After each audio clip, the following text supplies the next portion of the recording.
दुर्गाप्रसाद प्रधानमन्त्री भयो भने विदेशमा रहेका जति पनि युवा छन् नि उनीहरूलाई चाहिँ 24 घण्टाभित्र फर्काइदिन्छु भनेर भनेका छन् भन्दै पत्रकारले उहाँ बुवालाई सोधेपछि उहाँ बुवाले चाहिँ यस्तो कडा जवाब दिनुभएको छ नि। पहिला यो भिडियो हेरौँ। दुर्गाप्रसाद प्रधानमन्त्री भयो भने 24 घण्टाभित्र विदेशमा भएका युवाहरू फर्काउँछु भनिरहेका छन्। ऊ न कहिले प्रधानमन्त्री हुने न विदेशबाट हाम्रा जनता फर्काउन सक्ने क्षमतै भएको मान्छे होइन। पढे लेखेका केटा फर्किँदैनन् विदेशमा एकदम राम्रो रमझमले गएका छन्। पहिला एमाले काङ्ग्रेस माओवादीको सरकारमा यी मेन पावर दलालहरूले लगेर गएका मात्रै दुःख पाएका हुन्। नत्र लिगल जाने भने विदेश जानु नराम्रो कुरा होइन। विदेशमा हर चिज छ, त्यहीँबाट डलर आउने विकास हुने हो। तर दुर्गाप्रसादको यो भयम हो क्या, उसँग के क्षमता छ हो विदेशबाट फर्काउँछु भनेर। गरिब त्यही सौदीबाट, त्यही मलेसियाबाट, त्यही कतारबाट फर्काउँछु न, विदेशको त कुरा छोड्नुहोस् न।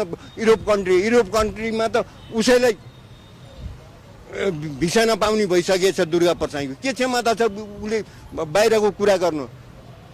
नेपाल भनेको यस्तो राष्ट्र हो क्या, हामीहरू पढे लेखेका जनताहरू अहिले छन्, तर के गर्दै पहिलाका सरकारका यो बहुदल र गणतन्त्र आउनुमा देशलाई सखाप पारेका हुन्। अहिले बालन सरकार आएको छ, पुरा इन्भेस्टिगेसन गरेर राम्रो हिसाबले विदेश पनि जान्छन्, यहाँ पनि विकास हुन्छ।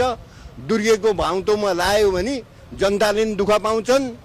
तर जनता त सबै पढे लेखेका छन्, दुर्गेको पछि लाएन बिचारा गाउँका तराईतिरका 2-4 जना बिचाराहरूलाई उल्लु बनाउँछ। उहाँ बुवाको भनाइ तपाईँहरूलाई कस्तो लाग्यो? जस्तो लाग्यो त्यस्तै कमेन्ट बक्समा कमेन्ट गर्न र सबैको सम्पूर्णको लागि एक सेयर गर्न चाहिँ नबिर्सनु। हाई त।